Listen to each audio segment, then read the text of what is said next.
결혼은 선택이라고들 하지만 막상 그 안으로 들어가 보면 선택보다 더 많은 건 생활입니다. 오늘은 사랑의 이야기가 아니라 같이 산다는 것, 그리고 한 사람을 남편이라고 부르게 된 이후의 이야기를 나눠볼까 합니다. 결혼이라는 이름의 일상에 대해서 얘기 나눠봅시다. 글로 마음을 헤아리는 시간, 그래는 숲, 달림. 네, 2월 2일 월요일 141회로 인사드립니다. 제재입니다. 든든입니다.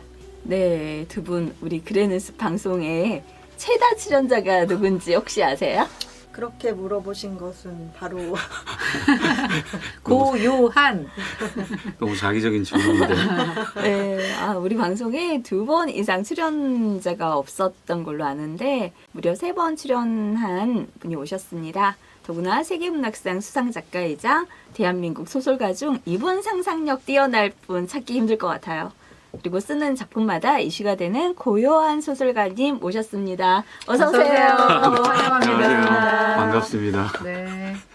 먼저 자기소개 부탁드릴게요. 네, 안녕하세요. 고요한입니다. 이번에 3번째 장편 소설인 내 남편을 팝니다로 이렇게 찾아뵙게 되어서 반갑습니다. 반갑습니다. 네. 오늘 주제가 결혼 생활입니다. 최근 신작 장편 소설 내 남편을 팝니다로 화제의 중심에 계시는데요. 바로 이 책입니다. 작가님 요즘 어떻게 지내십니까? 네, 장편 소설 나오고 나서 조금 북토크하고 좀 바쁘게 지냈고요. 좀 여유가 있어서 올 초에 대만 여행을 다녀왔습니다. 그리고 대부분은 똑같이 쓰고 있고 뭐 그런 생활이 계속되는 것 같아요. 작품 제목부터가 완전 화제가 될 만한 제목이에요. 기발하더라고요. 내 남편을 팝니다. 다음 신작은 혹시 내 아내를 팝니다? 네, 그러면 아마 욕 얻어먹을 것 같은데요. 화제 중심에 섰다고 하니까 기분은 되게 좋은데요. 처음 썼을 때부터 내 남편을 팝니다였던 것 같아요. 왜냐하면 당근에 나왔던 글을 그 친구가 알려주면서 이건 처음부터 내 남편을 팝니다. 이렇게 정했던 것 같아요. 남편을 팔고 싶은 아내와 그 남편을 사고 싶은 여자들 간의 눈치 게임과 경쟁을 아주 코믹하게 풀어낸 소설인데요. 북토크 직접 독자들 만나신다고 하셨는데 반응은 어떠세요? 예, 반응은 상당히 좋았고요. 어떻게 이런 생각을 할 수 있느냐, 그리고 어떻게 이렇게 여성들의 마음을 잘 알 수 있었느냐, 이런 말씀들이 많았고, 남자가 여자 심리를 들어가는데 어려웠는데 동료 작가들의 여성 심리를 많이 들으면서 많이 참조했던 것 같아요. 북토크 부산에서 하고 서울에서도 했는데 부산에서 했던 그 북토크가 아주 기억에 남습니다. 물론 서울도 아주 즐거웠고요. 네, 아직 읽지 못한 분들이 있으니까 작가님께서 간략하게 내 남편을 팝니다. 어떤 이야기인지 줄거리 좀 들려주세요. 궁금합니다. 내 남편을 팝니다는 숲속 전원주택에서 벌어지는 그 경매 이야기입니다. 해리가 자기 남편을 데리고 남편을 사겠다는 여자들이 있는 그 숲속 전원주택으로 가는데요. 자기가 직접 남편을 데리고 가죠. 그곳에서 진짜 남편을 사고 싶은 그런 여자들을 만나게 됐는데 그 여자들마다 각자 사연이 있는 거죠. 첫 번째 경매에서는 마티는 팔리지 않습니다. 그러면서 이제 사건이 계속 진행되고 남편 경매가 1차, 2차, 3차 이런 식으로 진행되는 과정에 있는 거죠. 거기에 따라가는 남편도 신기한데요. 뭔지 알고 간 건가요, 남편은? 그렇죠. 자기 판다고 하는데 대체 욕부터 나오죠. 그렇죠. 왜 날 팔아? 마틴이 따라갈 수밖에 없는 이유를 만드는데 좀 공을 들였던 것 같아요. 내가 당신을 팔아서 그 돈을 위자료 줄게, 반절을. 이렇게 하다 보니까 이럴 바에는 차라리 따라가서 위자료를 받는 게 좋겠다. 그래서 이 설득력 있게 남편이 따라갈 수밖에 없는 그 이유를 만들어 넣는데 좀 고심을 했던 것 같아요. 그러니 따라가더라고요. 근데 마틴을 사려는 그 여자들 사람마다 다 다르잖아요. 네. 여기서 등장하는 그 인물들도 잠깐 소개해 주세요. 가장 기억에 남는 게 압구정이었던 것 같아요. 나이 든 여자가 이 젊은 남자를 살 때 대체 왜 살까 궁금증을 불러일으키게 되는데요.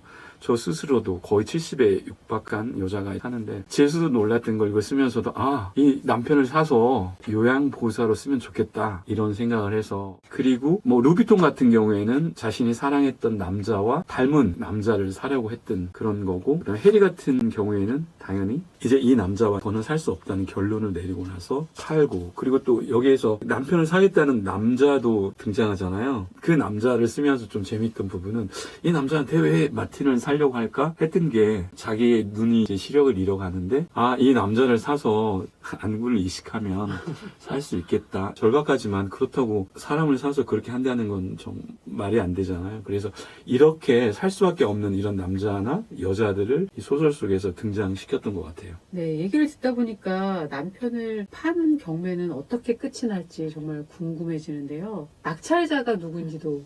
예, 낙찰자를 갖다가 처음에는 이거 어떻게 해야 돼? 낙찰을 시켜야 돼? 말해야 돼? 이 부분에서 상당히 고민을 했어요. 낙찰 시키지 않고 끝내버릴까? 하는 생각도 했어요. 근데 낙찰을 시켰어요. 낙찰 이후의 과정에 좀 더 중심을 뒀던 것 같아요. 그러니까 독자들이 읽을 때 누가 낙찰될까 이 부분에서 읽으면서 누가 될 것인가에 대한 재미를 줬고 낙찰 이후에 어떻게 될까 하면서 거기서 2단계로 사건이 다시 진행되는 그런 걸 좀 노렸던 것 같아요. 스포를 드리자면 약간 스릴러와 서스펜스가 있습니다. 반전이 확실히. 네. 스포라기보다는 이제 더 궁금하게 맞아요. 아까 달림이 작가님 소개하실 때 대한민국 최고의 상상력을 가진 소설가라고 소개를 하셨는데 도대체 이런 상상력은 어디서 가지고 오신 것입니까? 타고나셨나요? 아니면 어떤 뭐 외국 소설이나 뭐 이런 영화 뭐 이런 거에서 착안을 하신 건지 뭐 그런 것도 궁금해요. 상상력은 대부분 머릿속에서 나오는 것 같고요. 그리고 어릴 적부터 이렇게 상상력이 조금 있었던 것 같아요. 타고나신 거네요. 약간 딴 생각? 뭔가 이렇게 일이 벌어졌을 때 이게 이렇게 벌어졌으면 좀 더 극적이지 않을까 이런 생각들을 어렸을 때부터 좀 더 했고요. 그러니까 그 망상과 상상 사이를 오가다 했는데 대부분은 어렸을 때 책을 읽으면서 그 상상을 펼친 것 같아요. 내가 이 주인공이라면 이쪽 길로 가지 않고 이쪽 길로 가겠네? 그리고 결말을 갖다 이렇게 했으면 좀 더 재밌지 않을까? 이런 생각을 하다 보니까 그게 나왔고 아마 그런 상상력은 책을 읽으면서 좀 더 커진 것 같아요. 네, 그렇군요. 상상력의 퍼즐을 푸시거나 상상력의 미로를 풀어나가시는 것 같은 느낌이 들으면서 너무 상상력의 세계가 정말 궁금해지네요. 정말 상상이 상상으로 끝남이 아니고 이 현실과 이렇게 맞닥뜨리면서 그 상상력이 재현이 돼야 되거든요. 그래서 상상력을 이 현실에 맞게 끌어들이는데 하다 보니까 이제 소설이 좀 더 디테일해지고 인과성을 맞추려고 했던 것 같아요. 세계문학상 수상작 우리의 밤이 시작되는 곳이 죽음의 의미, 그 다음에 아름다운 애도, 청춘의 방황, 성장을 담담하게 그렸다라고 한다면 이번 신작은 인간이 가진 미묘한 부분이라든지 사랑의 여러 모양을 거침없이 녹여냈는데요. 어떤 계기로 이 작품을 구상하게 되셨어요? 아까 잠시 말씀드렸는데 친구가 같이 걸어가는데 당근에 남편 파는다는 글이 올라왔대요. 그걸 듣는 순간 이거 써봐야 되겠다. 이렇게 사람을 내놓을 수가 있을까? 이런 생각이 되게 충격적이었고요. 그런 걸 봤을 때 캐치를 하는 것 같아요. 이거 한번 써보고 싶겠다. 우암시, 우리의 밤 시작되는 것과 되게 다른 색깔인데요. 그것과 또 다른 상상력으로 이걸 써보겠다는 생각이 들었고 그때부터 바로 이렇게 시작이 됐던 것 같아요. 네, 당근에 올라온 그 문구를 보고 착상을 하셨다고 했는데 참 그것도 우연은 아닌 것 같습니다. 이 소설은 관계를 다루지만 전통적인 가족 소설과는 결이 많이 다른 것 같은데요. 작가님이 의도한 가장 큰 균열 어디에 있어요? 옛날에는 노예를 이렇게 거래했잖아요. 근데 지금 시대에 사람을 거래할 수 있을까? 이런 게 충격적이었죠. 그래서 만약에 사겠다는 사람이 있으면 그럴 수도 있겠다라는 생각을 잠시 했어요. 그래서 이 거래에 대한 이야기, 사람들 거래가 될까? 이런 식으로. 그러니까 노예가 아닌 현재의 남편이 거래가 될까? 그래서 그 거래될 수 있는 부분에 대해서 상당히 고심을 많이 했던 것 같아요. 남편을 사람이 아닌 거래의 대상으로 설정한 발상이 독자들에게 불편함을 줄 수도 있는데 그 불편함까지 계산을 해보신 건가요? 그쵸. 이렇게 많이 보면 불편할 수도 있겠다. 특히 남자 입장에서는 되게 불편할 수도 있겠다. 이게 되게 고민이 들었어요. 하지만 이걸 그럴 수밖에 없게, 그러니까 남편이 팔릴 수밖에 없게 만들면 되겠다는 생각을 했고요. 불편하다고 해서 쓰지 않을 수는 없는 것 같아요. 그런 불편함보다는 이 쓰고 싶은 욕망이 더 강하고 컸던 것 같아요. 그래서 소설이 완성될 수 있었던 것 같아요. 가장 중요한 건 이걸 써보겠다는 어떤 의지와 그게 더 큰 것 같아요. 작품 속 인물들은 나름대로 이제 논리를 가지고 움직이는데요. 작가님께서 끝까지 가장 이해하려고 애쓴 인물이라 할까요? 그런 네. 인물은 누구예요? 아무래도 마틴이겠죠. 아내가 판다고 했을 때 마틴의 반응이 뭘까? 소설 속에서 마틴을 설득하는데 좀 애먹었어요, 제가. 이번에는 좀 팔아야 돼, 팔려야 돼. 이렇게 해서 계속 했고, 그러다 보니까 마틴을 끝까지 설득하는데, 마틴이 여기에서 팔리지 않고 뭐 새로운 길을 찾는다면 상관이 없는데, 이 마틴이 끝까지 어떤 절망 속에 빠지잖아요. 그래서 조금 마틴한테 미안한 면이 있어요. 근데 아까도 그 마틴을 갖다가 팔러 갈 때 그 애먹었던 부분은 돈 줄게 이랬던 것 같아요. 그래서 돈이면 다 해결되게 만들었지만 이자료를 준다고 하니까 마틴도 움직일 수밖에 없었다. 그래서 그 마틴을 설득하는데 좀 많이 시간을 투여했던 것 같아요. 씁쓸하긴 하네요. 돈으로 해결되는 어떤 부분이. 그쵸. 근데 이제 이런 상황 속에서는 해결할 수 있는 게 그것밖에 없지 않을까? 네. 그러면 여기서 사랑을 구걸할까? 그래서 헤어지는 과정 속에서는 현실적인 부분은 돈일 수밖에 없겠다. 그래도 돈이라도 있어서 다행이지 않을까라는 그런 네. 생각이 들었어요. 집필 과정에서 실제 현실의 사건이나 뉴스 혹은 개인적인 감정이 스며든 부분도 있었나요? 개인적인 감정은 크게 나오지는 않은 것 같아요. 당근에 이런 글이 올라왔다는 것이 실제이고 그걸 통해서 그럼 팔 수밖에 없는 이유를 만들고 살 수밖에 없는 여자들을 만드는데 상상력을 동원했고요. 근데 그게 상상력으로만 끝나면 이게 뭐야? 이거 말이 안 되잖아. 이런 게 나와서 현실에 기반을 뒀던 것 같아요. 그래서 여기에서 공간 속에서는 실제 이제 있는 공간이거든요. 이걸 더 극적으로 만들기 위해서 실제 있는 공간을 많이 활용했고요. 어릴 적에 봤던 그 감자밭의 풍경? 그런 걸 많이 떠올렸던 것 같아요. 그래서 공간을 잡는 것은 모두 실제 공간인 것 같아요. 독자 반응 중에서 이건 예상 못했다 싶은 반응이 있었을까요? 예상은 어느 정도 다 했고요. 근데 이게 남자들의 반응이 좀 더 나왔으면 좋겠다 했는데 요즘에 독서 인구가 한쪽으로 치우쳐 있다고 하더라고요. 주부들이 많이 있잖아요. 네, 그래서 좀 그 남자들의 목소리를 좀 더 듣고 싶었는데 그런 목소리가 없어서 조금 아쉬웠고요. 근데 인스타 같은 경우에는 남자분들이 몇 분 이렇게 댓글을 했는데 댓글 갖다가 남편의 입장에서 썼던 그 글이 되게 인상적이었어요. 그래서 앞으로도 이번에는 남자들이 좀 더 많은 반응을 보여줬으면 어떨까. 그러면 좀 약간 티격태격하는 부분들이 좀 더 생겨서 더 재밌는 현상이 나오지 않을까 이런 생각이 나왔고요. 어떤 한 분이 그랬어요. 왜 아내는 안 팔아? 이런 얘기했어요. 속편으로 내 아내를 팝니다. 해야 된다니까. 전에 신문사에 있던 그 동료하고 통화를 했는데 그 말이 되게 인상적이었어요. 남편을 사고 싶은데요? 이런 거예요. 이 친구의 상황을 아니까 얘가 이렇게 몸이 아프고 이런 과정 속에서는 정말 사고 싶었겠다. 그게 뭐라든 그게 되게 공감이 가서 남편을 삽니다? 이런 후속작을 써야 되나? 이런 생각을 했어요. 남편을 살 수밖에 없는 그 약간 슬픈 버전이랄까? 그런 생각을 좀 했던 것 같아요. 그리고 또 여기에서 장명도 되게 한몫한 것 같아요. 네. 한국식 이름으로 다 했다면 네. 이게 뭐야 라고 했을 텐데 닉네임을 쓰거나 마틴은 실제 이름이잖아요. 나머지도 다 외국식 이름이잖아요. 네. 그래서 좀 오히려 감정이입이 쉬웠던 것 같습니다. 네, 맞아요. 마틴의 이름도 되게 힘들었어요. 그러니까 압구정은 처음부터 압구정이었고 까뮤도 처음부터 까뮤였어요. 근데 해리 이름도 원래 많이 바뀌었거든요. 계속 이 감정이 안 되는 거예요. 해리의 캐릭터를 만들어놔야 되는데 이름이 그 역할을 못하니까 안 되고 그래서 계속 한 서너 번 바꿨고요. 마틴 같은 경우에도 한국 이름을 넣어봤어요. 네. 그때는 괜히 너무 촌스러운 거예요. 그리고 마틴이 어느 정도 약간의 고정적인 사고가 아니어야 이게 판다고 할 때 그래 나 팔면 팔아 이렇게 사고가 나와야 되기 때문에 외국 이름이 살짝 들어왔고 성을 일부러 넣어줘서 김마틴 하니까 만약에 마틴 이렇게 했으면 외국이냐 이럴 텐데 김마틴이야 하니까 요즘 또 그런 이름들이 많잖아요.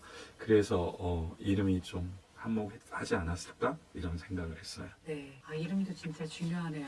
장편을 한 권 마치고 난 뒤 작가님에게 가장 먼저 찾아온 감정 무엇이었는지, 안도, 공허, 혹은 다음 이야기의 초점 같은 걸 들려주세요.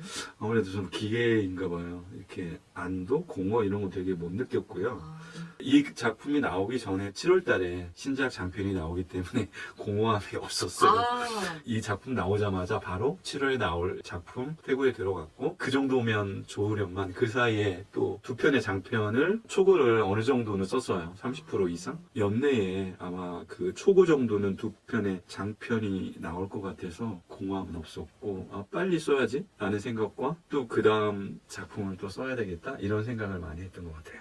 작가님의 상상력은 정말 국내 최고이신 것 같은데 머릿속에서 글이 막 뿜어져 나오는 것 같은 느낌이 드는데 항상 그렇게 글이 잘 써지시나요? 그래요. 안 써질 때는 없어요? 그러니까 동시에 여러 가지가 이제 나오나요? 멀티죠. 아 근데 그 글을 쓰면서 꼭 두 편을 쓰는 것 같아요. 장편을. 왜냐면 우밤 씨 같은 경우는 서정적이잖아요. 근데 이번 내 남편을 팝니다는 파격적이잖아요. 이런 거거든요. 그러니까 하나는 서정적으로 가고 하나는 파격적으로 두 개의 색깔이 가는데요. 바로 막 글이 막 나오는 건 아니고요. 이렇게 초고를 갖다가 한 몇 개월 내내 거칠게. 성질이 급해가지고 대충 빨리 끝내고 그러면서 이제 점점 디테일하게. 깊이로 들어가는 것 같아요. 글이 안 써질 때, 이렇게 좀 막힐 때 회복 루틴도 있으세요? 아. 막힐 때가 있으신가? 되게 이제 막히지는 않았던 것 같고요. 그냥 하루에 만약에 장편을 서너 장 쓰면 힘이 빠진다? 이런 거예요. 그러면 한 2, 3일 있다가 그냥 보충이 되거든요. 2, 3일 정도 보충되면 또 이제 쓸 여력이 생겨서 일주일에 만약에 그렇게 하면 일주일에 이틀 쉬고 이틀 후에 장편 쓰고 이렇게 하고 그 사이에는 책을 읽는 것 같아요. 그런 게 아마 루틴인 것 같아요. 그러다가 너무 이 문제가 해결이 안 될 때는 걷는 것 같아요. 동네를. 그 뒷산을 걷는다거나 그러면 걷고 있으면 이게 저 자신도 모르게 이건 이렇게 하면 되겠네? 라는 어떤 게 나오더라고요. 아이디어가. 네네. 그래서 아 걷는 게 이렇게 좋은 거구나 라는 생각을 했어요. 걸으세요 많이. 오늘 작가님의 상상력도 네. 정말 부러운데 더 부러운 게 작품을 하나 쓰잖아요. 네네. 그러면 기본 300번 이상 퇴고하신다고 네네. 네. 전번에 방송 때 말씀하셔가지고 정말 네. 깜짝 놀랐습니다. 저는 진짜 제일 많이 해본 게 6번인가 7번 하고 거의 이제 토할 지경이었어. 너무 힘든데 세상에 어떻게 글 300번을 매번 먹었어요? 토하게? 아니, 저는 진짜 그렇게 못할 것 같아요. 근데 그게 아마 훈련이 안 돼서 그런 것 같아요. 그래서 6번? 전 기절할 것 같아요. 그 6번에. 그것을 아마 60번이라도, 아니 100번만 했으면 완성도가 거의 80-90% 정도 됐을 것 같아요. 동료들도 그래요. 아니, 뭔 퇴고를 그렇게 해. 근데 퇴고를 하면서 문장이 정리가 되고, 사고도 정리가 되고, 이 디테일까지도 정리가 되는 것 같아요. 매끄럽게. 예, 매끄럽게. 그래서 이 퇴고를 안 하면 오히려 불안한 거예요. 누가 봐도 완성이 됐다고 하지만, 만약에 퇴고를 갖다가 한 300번이 안 되면, 이 완성도는 100번을 넘을 수 없어. 라는 생각이 들어요. 그래서. 약간 완벽주의자신 원래 그러신가요, 성격이? 아니, 그러진 않은데, 예, 작품할 때만? 작품할 때만 그러는 것 같고요. 아마 신문 기자 생활을 하다 보니까 이게 좀 더 완벽성에 좀 추구하는 것 같고 많은 사람들이 읽을 소설이기 때문에 좀 더 완벽한 쪽으로 가야 된다고 생각을 했고 그러다 보니까 이번 소설도 한 400번 정도 표고를 했던 것 같아요. 아니, 근데 하다 보면 이 장편이라는 게 정말 디테일을 맞춰야 될 게 엄청 많거든요. 그러니까 그 마지막 하나조차도 다 맞춰야 되고 그것조차도 해결이 돼야 제가 이제 안심을 하지 계속 뭔가 걸리적거리면 이게 완성이 안 되는 거라고 이렇게 생각을 하거든요. 그래서 그걸 끝까지 해결하는 거 끝까지 잡아서 해결을 하고 나야 아 됐네 그런 생각이 나는 거예요. 읽을 그래서 때마다 새로운 게 보이나요? 보이죠. 그러니까 퇴고를 했구나와 안 했구나의 차이는 아마 지금 말씀 속에서 있는 것 같아요. 완성도. 예. 퇴고를 하지 않으면 그렇게 말하거든요. 근데 퇴고를 만약에 100번 정도 하면 아 이래서 퇴고를 하는구나 라는 공감이 되거든요. 그러니까 앞으로 6번 60번 하면 그때 이제 저를 이해할 거예요. 그러면서 아마 이제 그때부터는 더 많은 퇴고를 할 것 같아요. 그러니까 그죠? 작가님 작품을 보면 걸리는 부분이 하나도 없어요. 그냥 매끄럽게. 슬슬 네, 읽히는. 그게 퇴고예요. 근데 그게 일단은 어떤 주제에 묵직함이 있음에도 불구하고 그냥 정말 나비처럼 훨훨 날아가는 느낌? 네, 퇴고예요. 앞문장과 뒷문장이 계속 연결이 되고 그 문장들이 계속 사건과 이렇게 맞물려 갈 수 있게 만들려면 퇴고를 해야 될 것 같아요. 그리고 근데 퇴고는 나중에는 생각도 퇴고를 하지만 이 문장에 이게 빨리 있게 만들기 위해서도 퇴고를 하거든요. 맞아요. 그러니까 어느 정도 완성이 됐다 했을 때는 문장의 속도 쪽으로 많이 퇴고를 보기도 하는 것 같아요. 네, 아유, 다시 한번 대단하십니다. 아니 뭐 존경합니다. 아니 5,000번을 고쳐 쓴 작품 있다고 하는데 그건 어떤 작품인지 궁금하네요. 몽중방왕이 그렇게 했어요. 왜냐면 그 정도로 뭐랄까 서정적인 분위기를 내는데 주력을 했던 것 같아요. 그러니까 어떤 분들은 만약에 이제 내 남편을 팝니다 읽고 나서 사랑의 스테이크라니 그 단편집에 나온 몽중방왕을 보면 뭐야 이 사람이 이 사람 맞아? 늘 그런 것 같아요. 소설을 보고 어떻게 이렇게 서정적으로 갈 수가 있는 사람이 어떻게 이렇게 파격적 전 극과 극을 달릴 수 있느냐는 그런 생각을 할 수 있냐고 하는데요. 소설 쓸 때 늘 그랬던 것 같아요. 이런 작품을 썼으면 이 작품이 아닌 이제 다른 작품 전혀 낯설고 새로운 작품으로 쓰고 싶고 그래야 제가 이렇게 글에 빠져들더라고요. 뭐 익숙한 패턴이면 이게 재미가 없죠. 예, 일단. 예. 저 쓰면서도. 스스로도 그게 안 되더라고요. 천상 이야기꾼이십니다. 그럼 어쩌다 보니까 네, 앞으로 서정적으로 나가는 게 더 좋죠? 사랑과 결혼에 대한 묵직한 질문을 던지는 작품인 것 같아요. 시소를 타는 노부부나 이 결혼을 물에 젖어서 가라앉는 종이배라고 생각하는 해리를 보면은요. 이 작품을 통해 작가님은 궁극적으로 어떤 얘기를 들려주고 싶으셨나요? 그러니까 시소를 타는 노부를 통해서 이렇게 사랑을 보여주고 싶었어요. 그래서 여기에서는 되게 이제 깨진 사랑들만 나오잖아요. 근데 이 부부 완성된 사랑을 노부를 통해서 보여주려고 했고요. 여기서 이제 할머니가 그러잖아요. 난 늘 당신이 시소처럼 위로 올라갈 수 있게 해준다. 이런 거에 중점을 뒀고요. 또 한편으로는 종이배에 좀 초점을 맞췄던 것 같아요. 이게 둘이 사는 것은 흔들리는 것이다. 그러니까 사랑이라는 것은 물에 젖어가지만 흔들리는 것이다. 그리고 물에 젖어가면 이게 덧대기도 해야 되고 물도 퍼내야 된다. 이런 어떤 사랑의 종이배? 물에 젖었지만 어떤 사랑의 종이배? 어떤 이런 이미지를 갖다가 많이 보여주려고 했던 것 같아요. 남편을 파는 것도 있지만 이 내면 속에는 어떤 이런 젖은 사랑 이야기? 이런 거에 좀 중점을 맞췄던 것 같아요. 네, 부부의 사랑 이야기가 다양하게 표현되는 것 같은데요. 내 남편을 팝니다라는 책을 읽은 독자들이 그 다음 작품을 기다리면서 꼭 기억해 줬으면 하는 작가님의 한 문장은 무엇일까요? 그래. 그게 뭘까요? 그 인스타에 막 가장 많이 이렇게 왔던 게 결혼 생활이란 그 강물 위에 띄워놓은 종이배 같은 것이었다? 이 문장이었어요. 바람이 불면 출렁이고 물에 오래 떠 있으면 종이배는 밑바닥에 젖었다. 비라도 내리면 종이배는 풀어 헤쳐져 형체를 잃고 물속으로 가라앉았다. 이 부분이었던 것 같아요. 그래서 이 종이배 전체적인 어떤 이야기를 할 때 이 부분에 저도 중점을 줬고 이 부분을 독자분들이 많이 읽고 인용을 많이 했던 것 같아요. 네, 그 부분을 들으니까 작가님의 서정적인 그 부분이 여기에서 표현이 되는구나 그런 느낌을 받았는데요. 네, 중간중간 어떤 그런 서정성을 넣었던 것 같아요. 막 시소를 타고 종이배가 젖고 저수지 위에서 그 새 두 마리가 막 환상적으로 춤을 추면서 서로 이렇게 사랑을 하면서 이런 걸 보면서 이렇게 서정적인 분위기를 추구했던 것 같아요. 수술가님이 가장 들려주고 싶은 구절을 낭독으로 들어보겠습니다. 식은땀을 닦고 창문에 붙은 달팽이를 바라보았다. 손가락이 근질거려 창가로 갔는데 달팽이를 죽이면 벌을 받는다는 아이의 말이 떠올라 멈칫했다. 바로 그 순간 어릴 적 무심코 한 일이 떠올랐다. 재미삼아 돌을 던져 연못의 개구를 죽였던 것. 어항 속 금붕어를 꺼내 바닥에 떨어뜨려 죽였던 것. 파리를 잡아 날개를 떼어 죽였던 것. 장난감 총으로 냇가에서 노는 물새를 맞춰 죽였던 것. 메뚜기를 잡아 검은 비닐봉지에 담은 뒤 질식시켜 죽였던 것. 아침이면 집 외벽에 들러붙어 있는 러브버그를 라이터 불로 태워 죽였던 것. 뒷산에 올라갔다 뱀을 보고 놀라 돌로 쳐서 죽였던 것. 하지만 어릴 적 저지른 일과 지금의 상황은 아무런 인과가 없었다. 그런데 만약 인과가 있다면? 마틴은 세차게 고개를 저었다. 100번을 곱씹어도 인과가 형성될 리 없는데도 식은땀은 계속 났고 방안은 점점 더 더워졌다. 숨이 막혀 그녀를 밀치고 나가 현관문 손잡이를 돌렸다. 현관문은 열리지 않았다.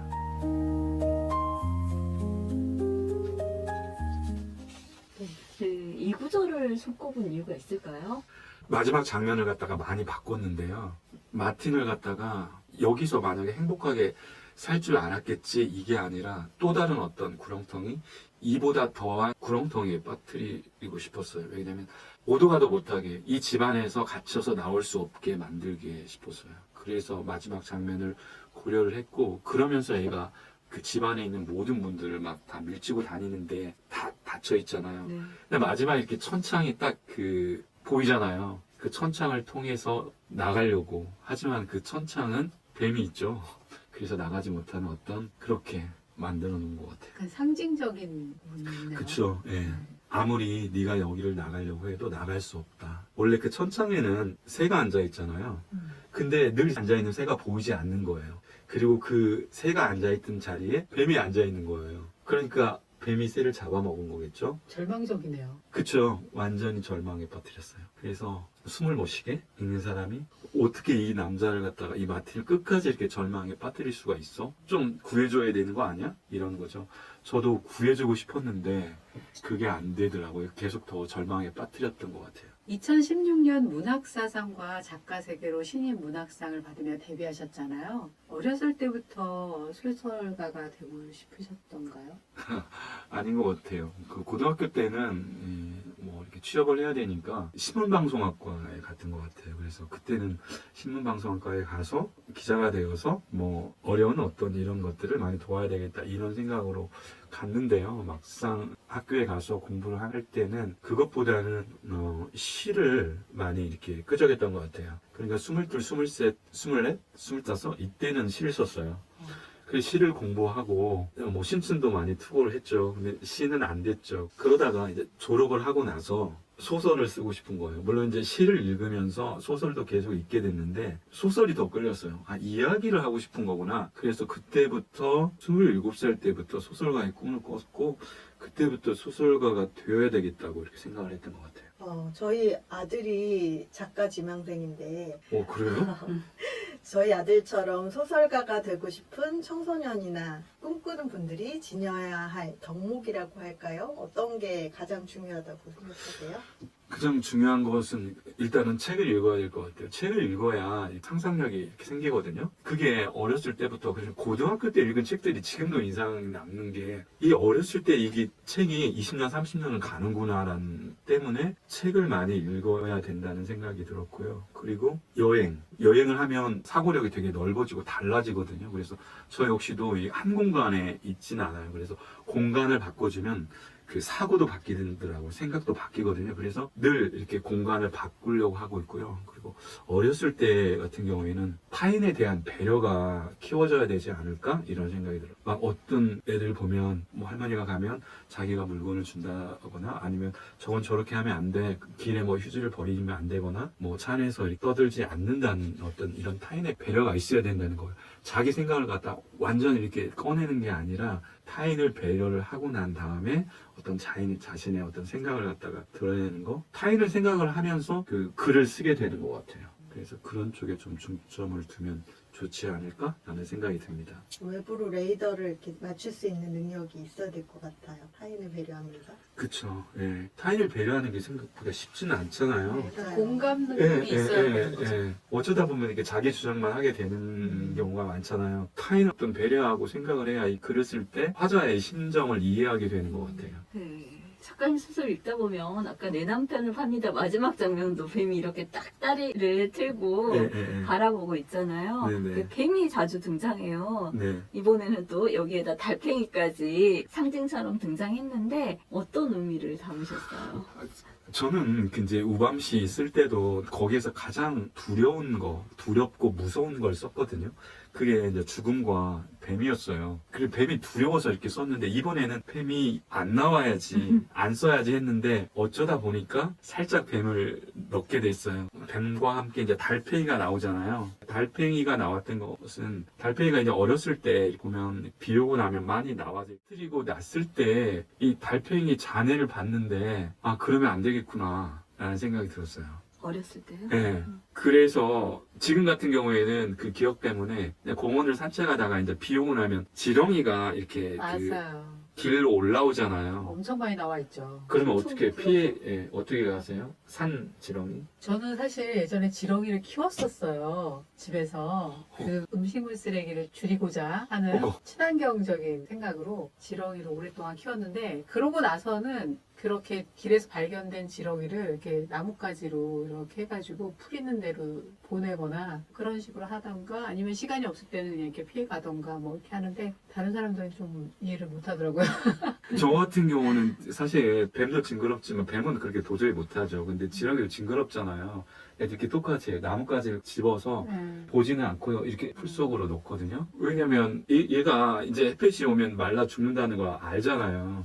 그렇기 때문에 지렁이를 보면 반드시 살게 해줘야 되겠다는 그 생각이 들었고요. 소설 속에서는 이 달팽이가 이렇게 밟고 다니잖아요. 달팽이를 왜 넣냐면 이 마틴에게 죄책감을 심어주기 위해서 넣었어요. 마틴이 물론 경제적인 이유로 팔리게 되고 하지만 결정적인 이유, 내가 왜 팔려? 내가 왜 팔려야 하면 돼? 이런 의문을 얘가 마틴이 계속 가질 수 있잖아요. 그런 거. 아, 내가 어렸을 때 이 달팽이를 죽여서, 지렁이를 죽여서, 뭔가를 죽여서 이게 지금으로 나타나는 게 아닐까? 인과응보? 예, 인과로. 그걸 약간 생각하기 위해서 이 달팽이를 넣었어요. 내가 그때 철없이 죽였던 그 달팽이 때문에 이렇게 바보를 당할 수도 만든가. 있다. 그런 의미에서 달팽이를 넣었어요. 아, 이 소설은 그러면 네. 인과응보, 곤성지각에 대한 소설인가요? 인형 바보. 네. 갑자기 전설의 고향이 됐어요. 네. 내 남편을 팝니다를 한 줄 소개로 해주신다면 어떻게 말하고 싶으신가요? 팔면 안 된다? 이런 거. 팔면 안 된다? 아, 책은 사면 되는데 팔고 싶으면 책을 읽고 간접적인 위로를 간접적 받아라. 그런 게 있고요. 사람은 거래의 대상이 아니다라는 어떤 사랑의 대상이지 않을까라는 거. 아까도 팔면 될까요? 뭐 했는데 안 돼요. 막 이랬는데 안 되죠. 또 실질적으로 그렇게 하지도 않을 거고 그래서 대리만족을 느끼면 좋을 것 같아요. 다행이네요. 그 관계가 주는 그 안정성만으로도 가치는 충분할 것 같습니다. 그쵸. 이미 책에서 팔았는데 또 팔까요? 네. 네, 우리 동장 FM 그래는 숲에 오랜만에 출연하셨는데 소감 한마디 부탁드려요. 예전에 뵀던 분들을 선생님들을 뵈서 그게 좋았고요. 출연 이유도 옛사람들을 다시 보는 어떤 기쁨? 그게 먼저였던 것 같아요. 그런데 이제 오다 보니까 이쪽이 제가 살던 곳이에요. 요거 보면서 깜짝 놀랐어요. 제가 여기 이 앞에 맨날 걸어 다니는 곳이거든요. 저 위에 끝쪽까지. 그때 이제 쓴 소설이 뭐 오래된 크리스마스 뭐 이런 것들인데요. 그래서 너무 좋았어요. 시간 여행을 하는 것처럼 느껴지셨어요. 네네. 네. 오다 보니까 저 앞에 있던 마트도 역시 그 자리에 그대로 있네? 라는 거 봤어요. 차기작 준비는 아까 말씀을 해주셨는데 어떻게 되고 있는지 궁금합니다. 차기작은 이제 7월에 나올 그 장편 소설 준비는 다 이제 됐고요. 이제 퇴고 마무리 단계에 있고요. 지금 이제 내 남편을 팝니다가 이게 좀 약간 파격적인 버전이라면 그건 이것과 완전히 다른 어떤 서정적인 버전? 그걸 읽고 슬퍼하지 않을까? 라는 생각이 들었고요. 신작 준비하고 또 이제 올해 안에 두 편의 새로운 장편 소설 마치는데 주력을 둘 것 같아요. 앞으로 어떤 계획을 그리고 계세요? 이번에 그 우리의 밤이 시작되는 곳이 스페인에서 책이 나왔거든요. 그거 보면서 여름에는 스페인을 가서 그 책을 봐야 되나? 이런 생각을 했고 지금은 아무래도 7월에 나올 장편에 주력하는 것과 그 사이사이에 두 편의 또 신작 장편에 매진할 것 같아요. 네, 꼭 이루어지기를 응원합니다. 네. 신작 어떤 내용인지 궁금한데 살짝 들려주실 수 없어요? 살짝 이야기는 지금과 색깔이 완전히 다르고요. 어머니에 대한 이야기? 우리가 생각하는 그런 어머니에 대한 이야기는 아니고요. 전혀 다른 이야기일 거예요. 그래서 아마 또 다른 상상력? 뭐야, 이거 내 남편하고 같이 쓴 거거든요, 실은. 반대 색깔이 아마 나올 것 같아요. 궁금합니다. 궁금하네요. 진짜 완전히 극과 극을 다리고 네. 있기 때문에 저는 또 작가님의 서정적인 작품을 사실 더 좋아하거든요. 그래서 더 기대가 됩니다. 그러면 더 기대되고, 실제 이제 그 배경은 지금 살고 있는 구로구 궁동? 그쪽이 배경인 것 같아요. 그래서 우밤 씨가 이제 광화문 서대문 일대 배경이라면 내가 사는 곳도 한번 배경 속에 넣어볼까 해서 그곳을 넣었어요. 우리 욱독독서에 독서 기행을 갔는데 그 그 우밤시 배경이 됐던 광화문 일대를 또 고요한 작가님이 직접 소개를 해주셨는데요. 이번에는 이제 우리 궁동으로 가나요? 그래야 되겠네요. 그런 공동. 와, 예. 정말 기대가 됩니다. 네. 잘 되기를 그러네요. 드리고요. 바쁘신 감사합니다. 중에 이렇게 나와주셔서 감사합니다. 고맙습니다. 감사합니다. 고맙습니다. 결혼은 끝이 아니라 계속해서 다시 묻게 되는 질문 같다는 생각이 듭니다. 오늘의 얘기가 각자의 관계를 돌아보는 작은 계기가 되었기를 바랍니다. 그래요. 결혼은 누군가를 완성시키기보다 서로의 불완전함을 견디는 일인지도 모르겠습니다. 고요한 작가님과 함께한 오늘의 대화가 듣는 분들 마음에도 조용한 파문 하나 남겼기를 바라며 오늘 방송 여기서 마치겠습니다. 오늘도 힘내세요. 함께 해주셔서 감사합니다. 함께 해주셔서 감사합니다. 감사합니다. 헤아리는 시간 끌 헤는 수